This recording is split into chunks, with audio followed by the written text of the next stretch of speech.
Hey, busy business people. I am here today with another entrepreneur taking action, Darius Ross. He built a thriving real estate business based on the lessons he learned growing up in the strife, struggles, and urban warfare of Chicago's inner city. And I'm getting the scoop today on how he did it.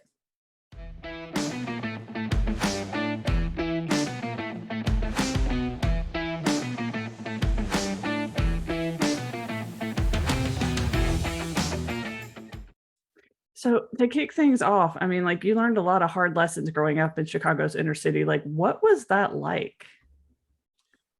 It was, I'll make a pause there. It was interesting in the sense that this was adversity at its best, because when you're growing up in the inner city of Chicago, what people know now is far different than what it was at that time, because now it has now become what is known as Chirac. Over the last 2 decades, over 10,000 people have been murdered there. So that kind of gives you an idea of we're comparing it to a modern day warfare. And even to this point, they're still not stopped. I mean, you've got rival fractions that don't even have an understanding of what's going on. So at that time, at least there was a gang code per se as to how things were working out.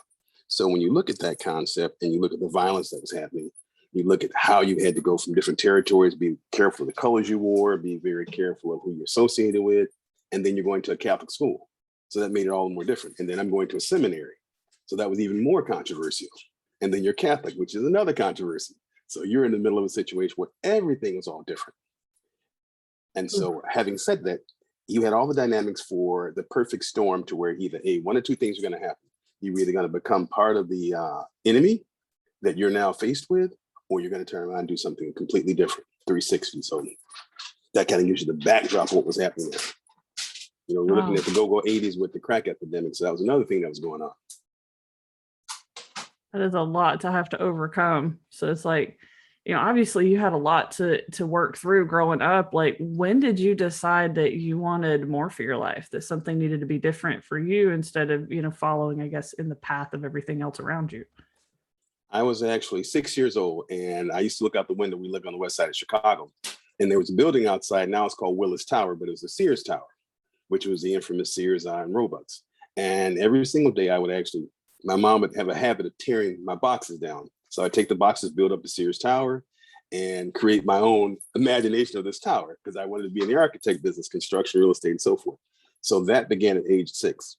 So it was like always looking at those kind of things. And interestingly, speaking enough, the books that came out from Donald Trump with The Art of the Deal and all those kind of things, all those things shaped my personality, growing up and watching Forbes 400 lists. My dad would bring in the magazines and just throw on the floor and say, go for what you know. So Forbes, Fortune, all these kind of things. So I grew up with the business mindset, trending and playing with stock at that time, betting on stock and every single day, watching the market. So this is me. So it started out early on, about 6. That's awesome. Most people don't even know what they're trying to do with their life by the time they hit, 26, let alone 6. That's right. I mean, I made it so good, I would actually take the Sears Tower, and one time I almost electrocuted myself. I lit the tower up, took a bulb and put the bulb together with some wires that I found and spliced them, lit the tower up, and about 2 minutes later, I was across the room upside down because I didn't live wires. So it was an experience. Oh, man. Yeah, that would be a lot of fun, though. You kind of already knew that real estate was the direction you wanted to go, I guess, very early on. Well, I mean, you said a couple different things. You said like architecture, engineering, real estate. Like, how did you decide to go the real estate route instead of architecture, engineering? Like, how'd you make that choice? At the end of the day, it was a school thing, because at the time, my father was making quite a bit of money, but my dad was one of those interesting characters where he had all other kind of things that he was doing, which were adverse to my best benefit. And so as a result, school was out. So I had to go to City College. And after that, it was like, okay, I'm looking at the professors and I'm like, okay, why are we talking about this? When at the time I'm listening to the books about Donald Trump and all the rest of the characters, the LaFrax and the Durst and so forth. And I'm like, I can make this kind of money in real estate. So voila. You decide to get your real estate license and pursue it from there. But nobody tells you that the first year in real estate, if you don't have friends and contacts, you're going to be broke. So that was another eye opener. So then that switched gears to being into going after the acquisition of properties. So my first series of properties were 3 of them that I bought that were basically, if you want to call it, 3 of them that were on a jack leg and a kickstand. They were so bad that they were falling apart. But that's how my career began, buying, rehab properties, $100 down with Norwest Bank. I mean, what other challenges did you have to overcome kind of in those early days? I mean, you said not having contacts in that first year, but I mean, I know most people as they get into, business or doing their own thing, it's really those first 5 to 10 years that are the most Yeah. challenging, right? Like what all did you have to overcome in those early days? Being creative with cover with the bank. You find out that there's a certain thing that's called overdraft. Before there was overdraft protection, I was using overdraft before there was overdraft protection. So, you find out, oh, okay, the bank's going to pay the check this week. Okay, they're going to pay it again next week. This is getting pretty good until they give you a warning. Either you pay us or there's going to be a problem. So one of the things that I learned was that before they created this vehicle called credit lines, I was doing credit lines before they even created it. So I say that the bank owes me a debt of gratitude for these creative moments.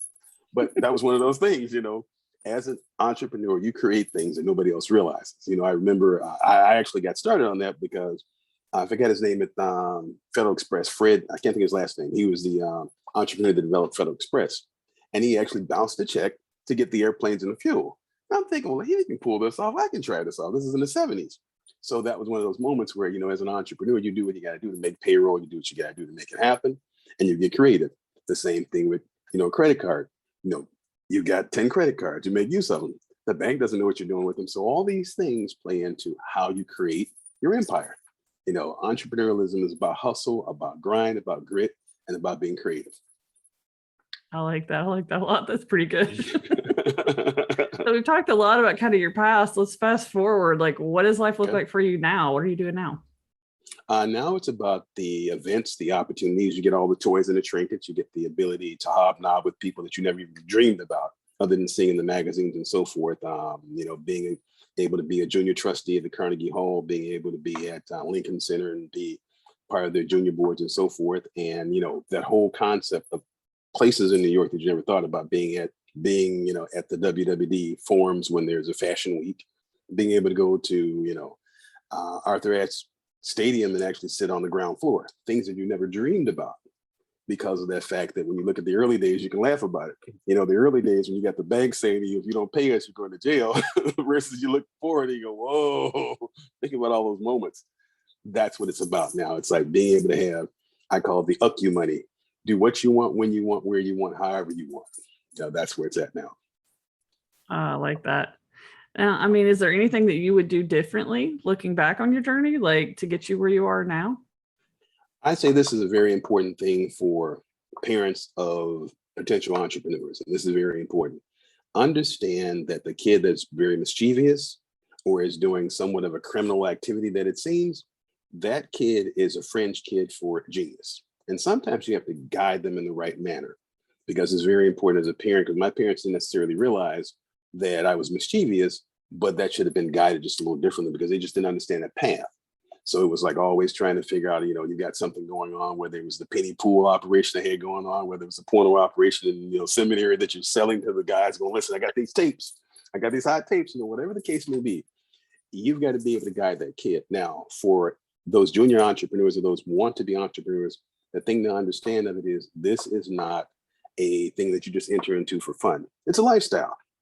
You have to focus your life around this, which means there's going to be less dating, less fun, less opportunities that you want to do, because that comes at the end. There's no instant gratification. It comes with time, but you have to be about the grind and the hustle. And in that hustle, it's not an illegal hustle. It's just being able to say to yourself, whatever comes at you, you're prepared for to deal with, and you can roll with it. I like that. Yeah, I would definitely agree with that a lot. Like being an entrepreneur, it does kind of flip it a little bit. If you work the normal job, the whole idea is you clock out, you go home, you have your life, then eventually you retire, but you work a lot longer. Entrepreneurs, it's like we kind of retire earlier.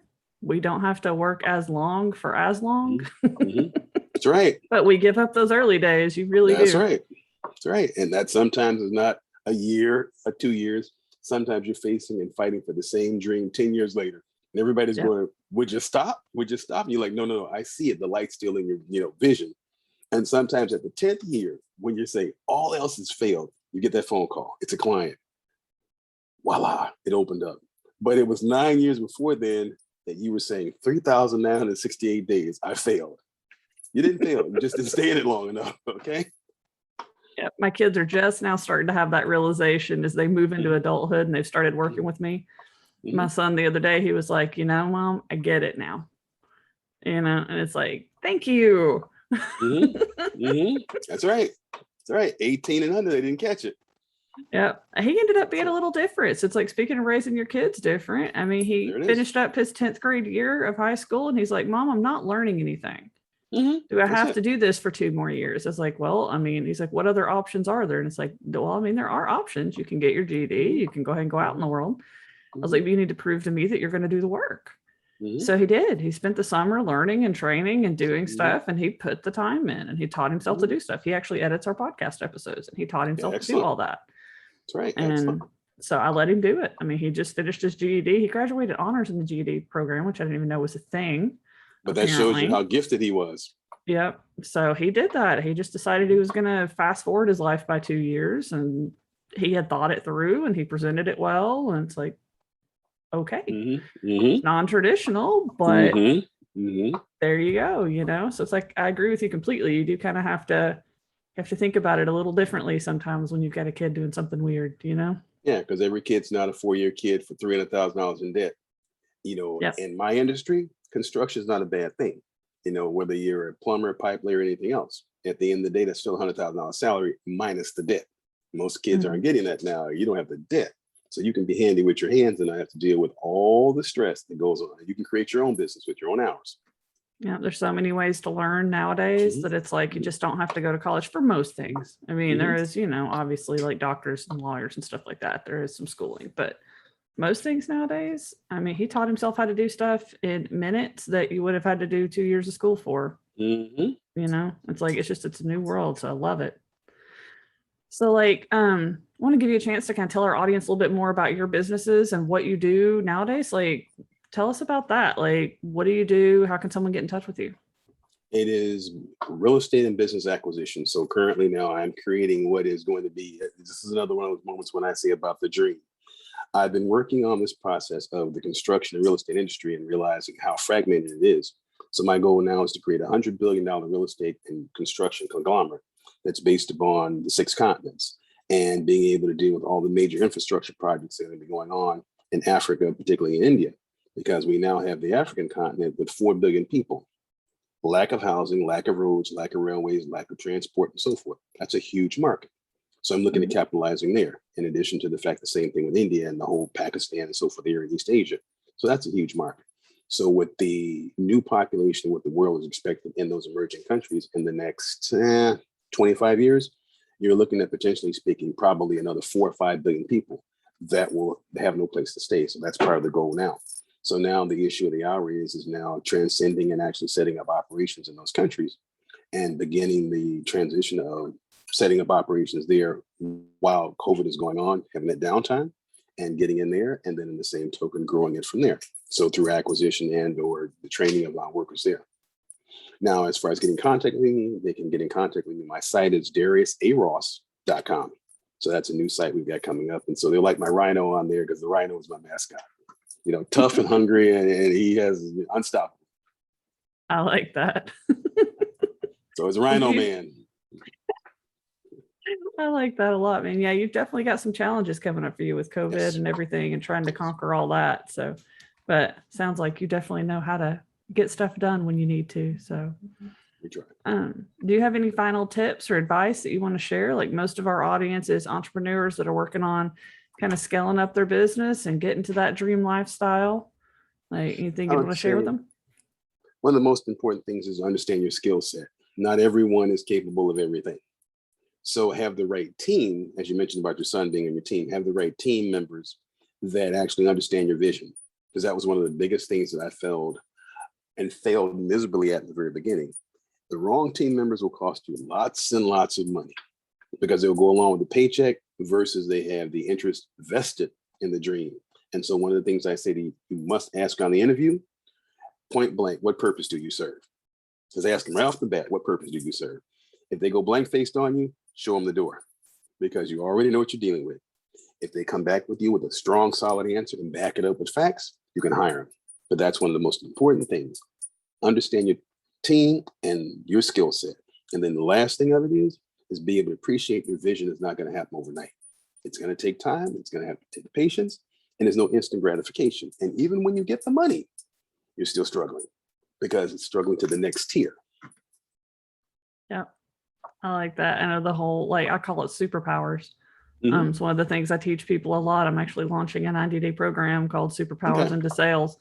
That's a core piece of it, is you really have to understand what your skill set is and focus on that. Even if your business does a whole bunch of things, there's a whole pathway into your business if you focus on what you do really well and then go out and own that expertise. Go write your book, go put out content, go answer questions, go, get on stages, give presentations, and own that thing you do really well, and use that to help grow your business and drive more, revenue, and build up the team around you that does the parts you don't like to do or that you're not as good at doing.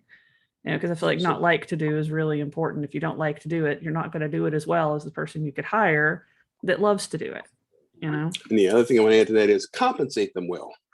Yep. We as entrepreneurs go into things saying we're going to cut corners. Your best team members that do the best jobs, compensate them well, because at least they will stay the distance. That's right. Yeah, I interviewed another lady, young girl, but she's doing some really amazing things, and she pays all of her workers living full-time wages, and will not let them work more than 25 to 30 hours a week. No, which is genius. Like, I hadn't thought about it, but the way she does it, she's in the financial sector. She's a CFO. But it's just really cool the way she goes about it. And what it allowed her to do that I think a lot of people don't think of is it allowed her to scale. She has them clock their time. And once she sees them consistently going like 30, 35, they've got the bandwidth to work a little bit more so that she can, while she brings the next person on. So she gets 2 or 3 people that are working more. Now let's add another person on. A lot of times we push people into working, 45, 50-hour weeks because we have that overflow before we hire someone. So it gave her a buffer.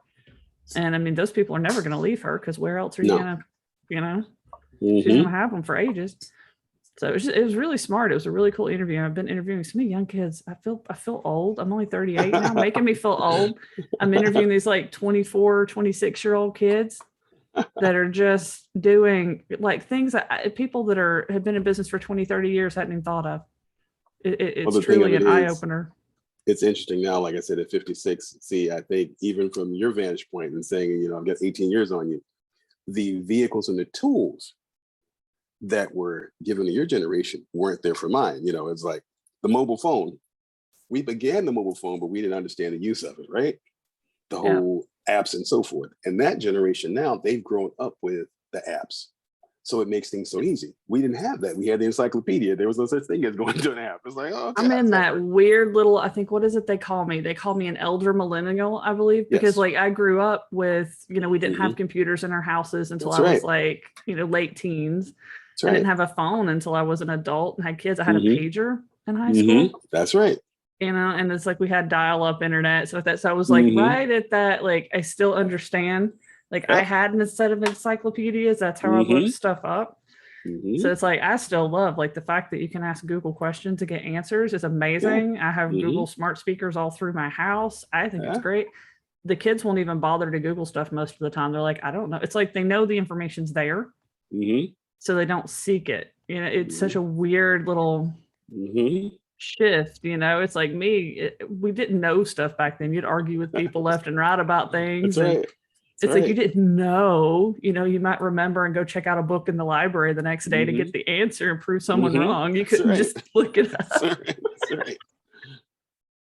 Different world, yeah. But it's great. I love how you're talking about how to treat the younger generation, because I mean they're a different breed of people coming up, and it's been really cool. I've been interviewing people on both sides of the spectrum, and it's just like, ooh,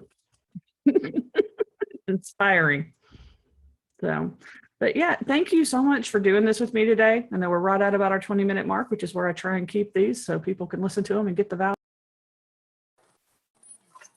Well, technology, so I'm gonna no worries. My son will get to conquer something new, because I don't think that has happened before. My internet just went whoop right at the end of it. It happens. So I have the same problem. Michael will have some fun figuring out how to make that work, but I know we'll get there. So we'll leave it in, because that is life. There you go. It's not an issue. I understand. I know how that works. Oh man, nowadays, isn't that the truth? Whew. Like trying to get technology to do anything when you're trying to do something important. I'll say that's one of those things. We still haven't mastered the low orbiting satellites just yet. Oh, I know. Or, we're waiting on Google to get the balloon internet, or they've had so many weird ideas for getting internet out to places where, they don't have good high speed internet. It has been like, I'm right at the verge of high speed internet. Like we have EPB here in the Chattanooga area, and it's like the fastest internet in the United States. Right. But it stops at the bottom of my hill, and I have to use Comcast at my house. Oh, wow. Like the good internet is within eyesight down the hill, but it doesn't come into my neighborhood. So wow. So you don't even have a switching station that brings it up, huh? no, wow. We're stuck with Comcast. I think they told me I can pay an exorbitant rate and get fiber ran up here. Like fiber literally goes to my mailbox, and not to my house. Yeah, because I had to do the T1 line, so I understand.